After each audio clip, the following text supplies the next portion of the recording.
Hier, nous avons fini en beauté avec le Semnoz au-dessus du lac d'Annecy. Je vous rappelle que nous sommes sur un demi-tour de France en 12 jours, dont je vous ai préparé le guide de voyage détaillé. Et sur les 3 prochains jours, nous partons découvrir les paysages du Jura, des Vosges et des Ardennes. Nous partons en même temps que nos potes qui filent au boulot et qui nous ont hébergés hier soir. Petit-déj qui va bien et c'est parti pour le 4e jour. Vu que nous avons de l'avance aujourd'hui et que nous sommes à Annecy, un petit stop s'impose. Alors on démarre cette 4e journée, on est à Annecy et on est dans les locaux de Inemotion. Inemotion qui nous fabrique donc le boîtier qui va sur mon gilet airbag Furigan. Et c'est ici que tout est créé avec ce petit boîtier pour lequel je vous ferai un retour. Et on en parlera un petit peu plus, quel est mon ressenti quand on le porte, est-ce qu'il est lourd, est-ce qu'il est chaud. Parce qu'hier on a roulé, les jours d'avant on a roulé à 33 degrés quand même, donc je pourrais en parler. Et c'était intéressant d'avoir un échange avec eux pour avoir la partie technique, la partie où il y a tout qui est créé. En attendant, on a une grande journée direction le Jura. Pour quitter Annecy et se rapprocher du Jura, sans non plus trop perdre de temps quand on a 4200 km à faire, on ne va pas nager en plein bonheur côté route. Mais une fois à Val-sur-Rhône, les choses vont commencer à redevenir intéressantes. Direction les Monts Jura, ça me va très bien. Voilà, là ça commence à me plaire là. On retrouve une petite végétation colorée, petite route qui serpente. En même temps, on sort d'un patelin qui s'appelle Serpentouse. Alors... Nous sommes juste sous la première station de ski du Jura. Cette superbe route que j'avais trouvée un peu au feeling sur la carte en créant mon tracé, c'est en fait la vallée de la Valserine, un torrent du parc régional du Haut-Jura. Ce qui veut dire que sur notre droite se trouve le Crêt de la Neige, avec une altitude de 1720 mètres, ce qui en fait le plus haut sommet du massif du Jura. Et nous allons suivre ce cours d'eau jusqu'à sa source pendant 45 km de plaisir dans un environnement très agréable à enrouler. Si vous aimez la nature verdoyante, je crois que vous allez être servi et sur un demi-tour de France voulant traverser le maximum de parcs nationaux et régionaux, c'est le genre de route parfaite à prendre.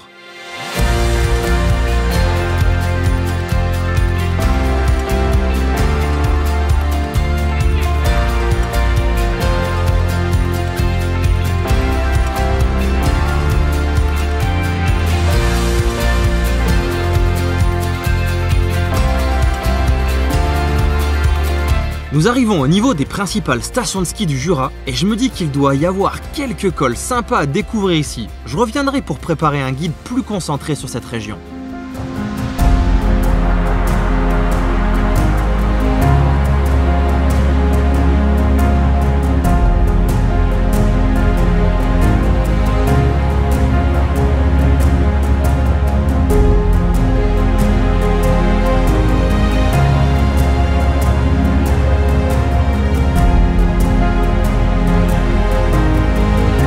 Le parc naturel régional du Jura n'est pas si grand que ça, et nous allons vite arriver dans le Doubs qui en possède la dernière partie. Nous profitons donc au maximum des paysages. Nous quittons la vallée de la Valserine et les paysages changent, s'ouvrent, deviennent vallonnés avec des forêts en bordure.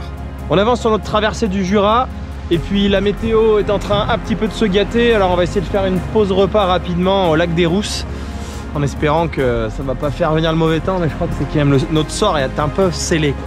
Heureusement, ça ne va pas durer. Nous prenons la nationale et à partir d'ici jusqu'à sortir du Doubs, il va y avoir pas mal de noms de villes sur les panneaux qui vont nous donner faim. Morteau, Montbéliard ou encore Morbier, que nous allons d'ailleurs contourner dans quelques minutes par une petite route de traverse. Nous pourrons comme ça profiter encore un peu des forêts du Jura en longeant la frontière avec la Suisse. Ce sera aussi l'occasion de traverser des petits villages un peu reculés et de voir les styles typiques des maisons d'ici. Je ne sais pas pour vous où commence la découverte pure quand vous partez un peu loin de chez vous, mais pour moi, ça a commencé ici, dans le Jura, où je n'avais encore jamais mis les pieds, et encore moins les roues. Et je ne sais pas si vous allez ressentir ce que je veux dire, mais quand on est dans ce cas, on n'a pas le même regard. On s'attarde un peu plus, on s'imprègne beaucoup plus, et c'est ça que j'aime dans un road trip, même si c'est assez curieux à expliquer. Parce qu'après tout, des forêts de sapins, j'en ai aussi par chez moi, seulement elles ne sont pas comme ici, et l'environnement encore moins. Et ça fait qu'on s'émerveille beaucoup plus facilement.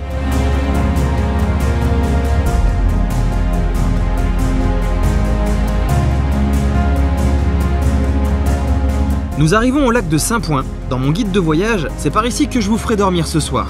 Mais nous allons une fois de plus faire une petite entorse à mon planning. JB, avec qui j'ai fait quelques événements off-road, nous a proposé de dormir chez lui ce soir. Et mieux, comme nous étions en avance, suite au changement de plan d'hier avec l'hydran fermé, il nous a filé quelques coins à aller voir et franchement, c'était presque les plus beaux paysages de la journée. Pour y aller, il nous faut longer le Doubs, en direction de Pontarlier. Mais au loin, j'aperçois un truc qui va imposer un arrêt.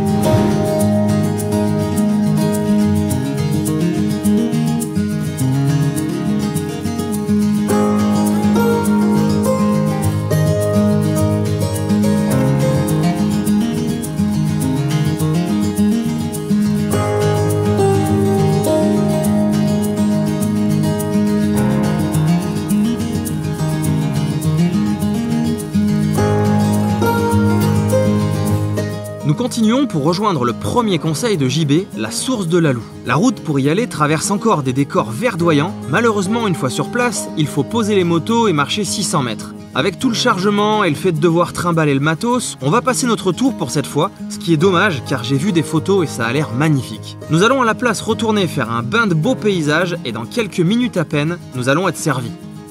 Bon, ce qui est bien, c'est qu'avec ce petit changement de planning d'hier, aujourd'hui on peut se permettre de faire la vallée de Lalou, qui est une énorme découverte et une découverte magnifique. Ce qui veut dire que je vais me débrouiller pour modifier mon guide de voyage, parce que ça, il faut que vous veniez le faire, quoi. Ça, c'est clair et net. Donc je vais essayer de voir comment on fait pour arranger les étapes pour que ça fasse pas trop de kilomètres non plus. Mais il faut absolument venir là, c'est sublime, c'est vraiment sublime.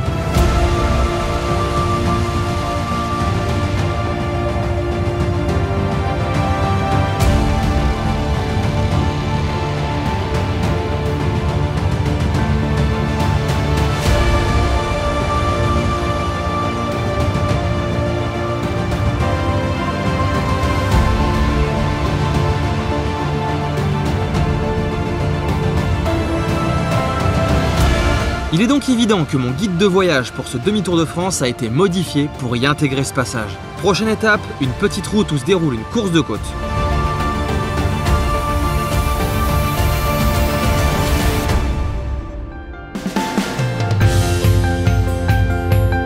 Nous n'allons pas nous prendre pour des apprentis marquaises, mais ça va nous permettre de reprendre un peu de hauteur tout en traversant des décors superbes en pleine nature.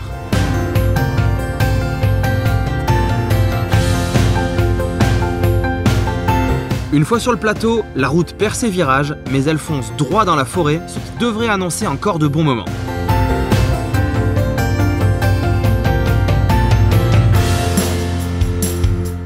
Ah là, l'itinéraire bis, il est bien là. Ça, c'est le genre de Jura que je veux bien découvrir de fond en comble quand je reviendrai pour faire spécifiquement cette région. Dans le cadre de ma série Le Road Trip pour tous. Là, tu roules sur des journées complètes là-dessus, mais c'est trop bien. Allez, on file chez JB pour la nuit et demain, on attaque les Vosges. Ce 5e jour de demi-tour de France démarre en suivant le Deux-Soubres et sa jolie vallée. Nous sommes encore en plein milieu d'une belle nature verdoyante, ce qui permet de très bien démarrer la matinée.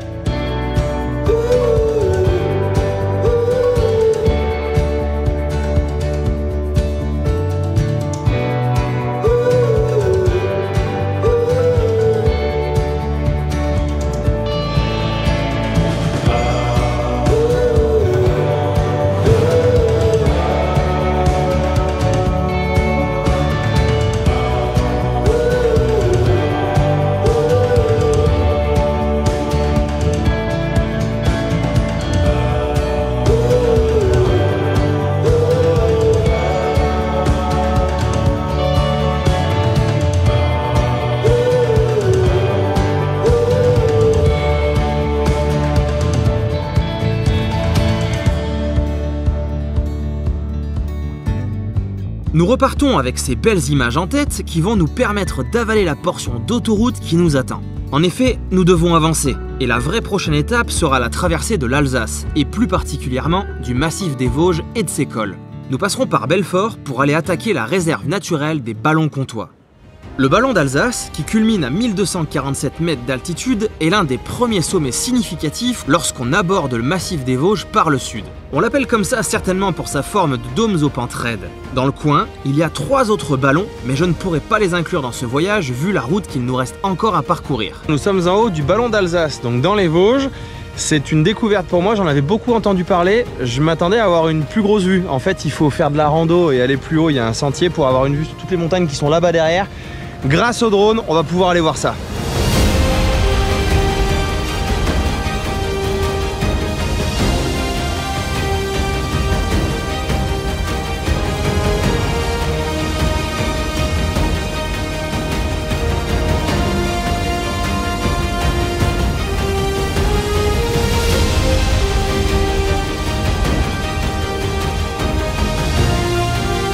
Nous redescendons et la fin arrive. À défaut de trouver un resto local ouvert, on va s'envoyer un bon réunionnais. De nouveau en selle, nous partons directement sur les hauteurs par des petites routes. J'ai prévu un petit circuit pour enchaîner les cols du coin.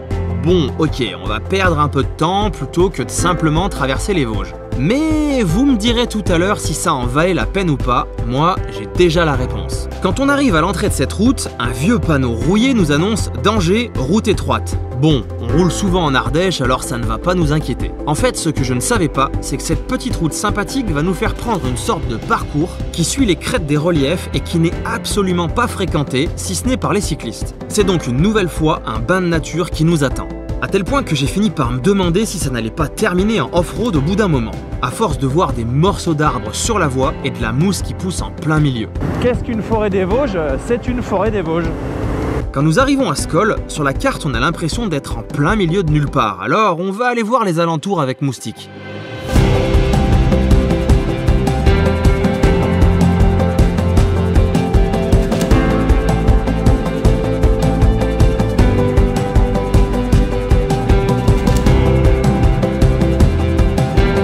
Nous sommes perdus en plein milieu d'une forêt des Vosges. Moi qui voulais absolument revoir, j'avais déjà vu ça il y a longtemps, mais voir à moto des forêts typiques des Vosges.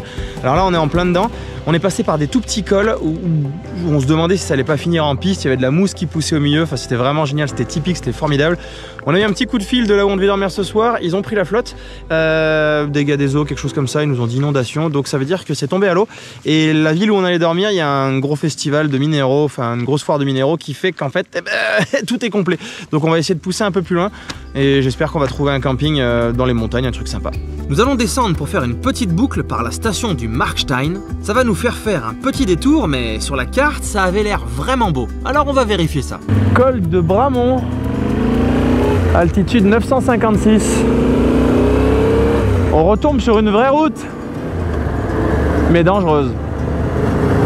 Oh, un nouveau département, Alsace.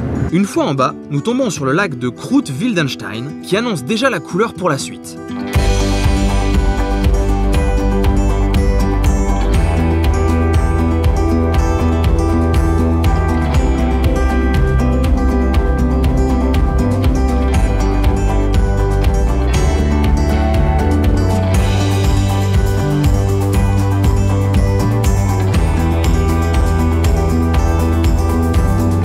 Après une petite montée, nous atteignons rapidement la station du Markstein. En fait, sans le savoir, mon itinéraire rejoint ici la célèbre route des crêtes. Elle suit d'ailleurs la frontière entre les Vosges et le Haut-Rhin. Ce qui veut dire, Kevin, que les calculs étaient plutôt bons. Il ne reste donc plus qu'à profiter des paysages.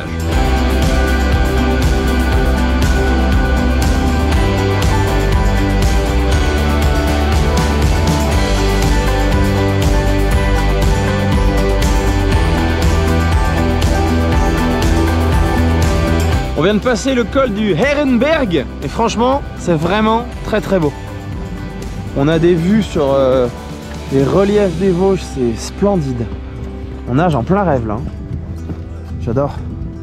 Et alors fun fact, là-bas en bas c'est le lac où on était tout à l'heure, où j'ai fait des petits plans drone, c'est juste trop beau.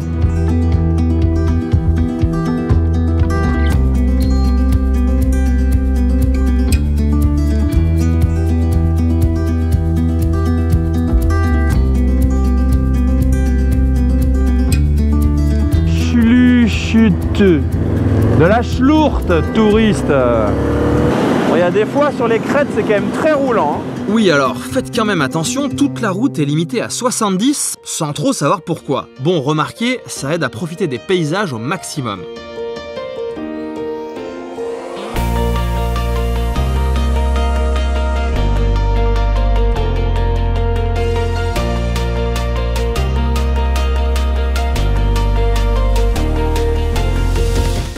Col du Lourpach ou Louchpach, bah vous le dites comme vous voulez. Hein. Oui, alors j'ai vérifié sur Google, il manque un S sur le panneau. Ce serait plutôt Louchpach. Bref, après lui, il en reste 3 et la route des crêtes sera terminée, vu que nous arriverons à Sainte-Marie-aux-Mines qui en marque le début au nord.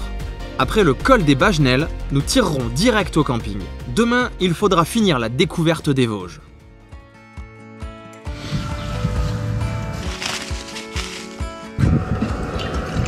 Bonjour, bonjour, nous sommes à notre 6e jour de road trip de demi-tour de France. Tout est rangé, ça y est, ça prend un petit peu plus de temps que quand on dort en dur. On a l'ami Jean-Phi qui nous a rejoint, avec qui on avait fait le raid Occitan. Allez, on va démarrer la matinée directement avec un petit col de Fouchy. On sera bien mieux dans les belles montagnes qu'en bas dans la vallée. La route de notre premier col n'est pas la plus folle de ce tracé, mais pour se réveiller de bon matin en pleine nature, c'est plutôt agréable. Pour le moment, nous sommes sur un col à 600 mètres d'altitude. On va voir si sur la fin de cette partie des Vosges, on peut en trouver d'autres un peu plus haut. Les routes par ici ne permettent pas d'avoir une vue dégagée et de profiter des reliefs alentours pendant qu'on roule. Je pense que la plus belle partie de notre traversée des Vosges était celle d'hier. Nous arrivons au col de la Charbonnière en frôlant les 1000 mètres d'altitude. Il faudra pousser juste un peu plus loin au Champ du Feu pour enfin les dépasser. Le Champ du Feu est d'ailleurs le point culminant du Bas-Rhin.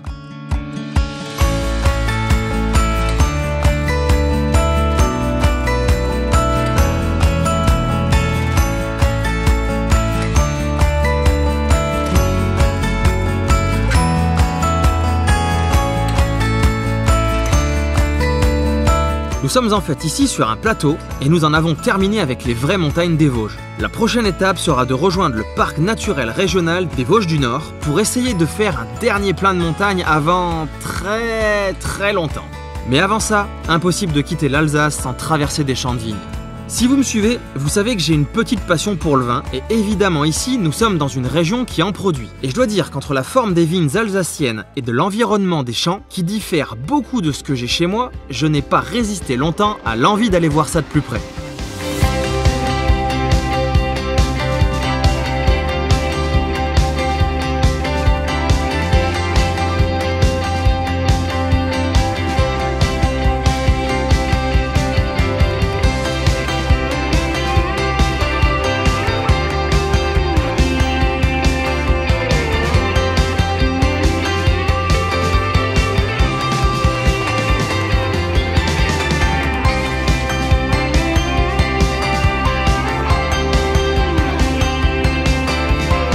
Là, il n'y a pas de doute, je suis en Alsace. Effectivement, ça fait quelques heures que j'ai totalement abandonné l'idée de lire les noms des villes et villages sur les panneaux. Jean-Philippe, qui nous a rejoints ce matin, va nous guider pour aller manger un plat typique d'ici sur la magnifique place du château des Rohan à Saverne.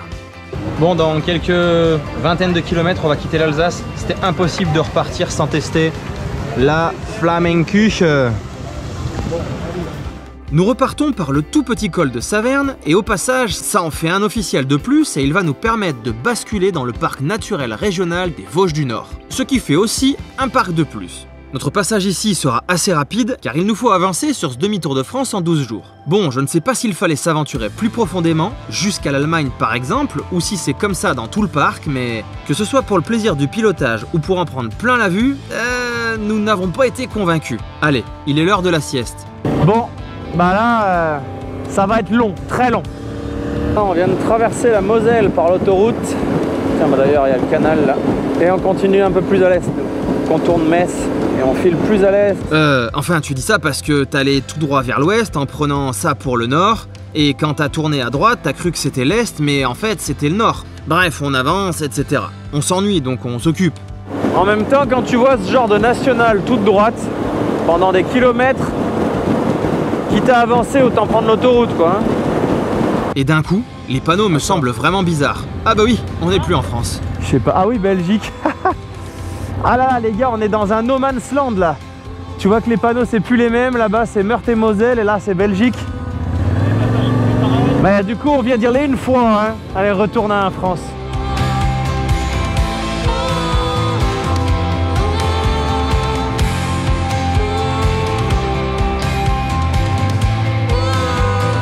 Nous finirons la traversée de la Meurthe et Moselle, puis de la Meuse par des nationales inévitables dans un tel road trip mais desquels on se passerait bien. C'est ici le début du département, mais nous, on cherche le parc naturel régional pour voir à quoi il ressemble. Pour cela, nous allons devoir traverser Charleville-Mézières et ensuite essayer de suivre la Meuse au maximum. J'avais vu un col sur la carte, alors on a tenté le coup.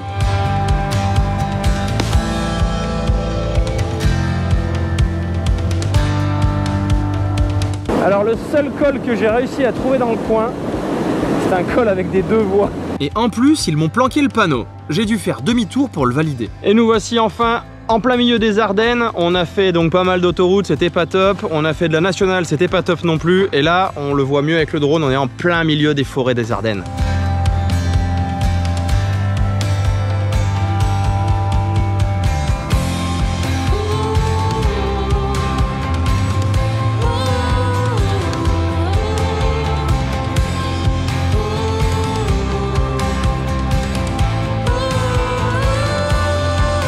Allez, le camping n'est plus très loin, ça va faire du bien de se poser un peu. Aujourd'hui, ça n'a pas été une journée riche en paysages, mais nous avons fait plus de 400 km, ce qui a permis d'avancer. Nous sommes le 6e jour du demi-tour de France en 12 jours, donc à la moitié, mais ce n'est pas le cas des kilomètres. On va donc devoir rattraper ça. Lundi, mardi, mercredi, jeudi, vendredi, samedi, 6e nuit et 6e jour du trip qui se termine.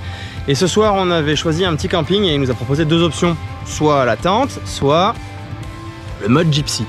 Nous voici donc en mode gypsy.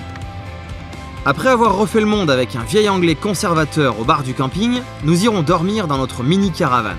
Dans le prochain épisode, nous partons dans le Schnorr, et si comme moi vous aviez des préjugés hyper négatifs, croyez-moi, ils vont vite s'écrouler. On se revoit dans la prochaine vidéo.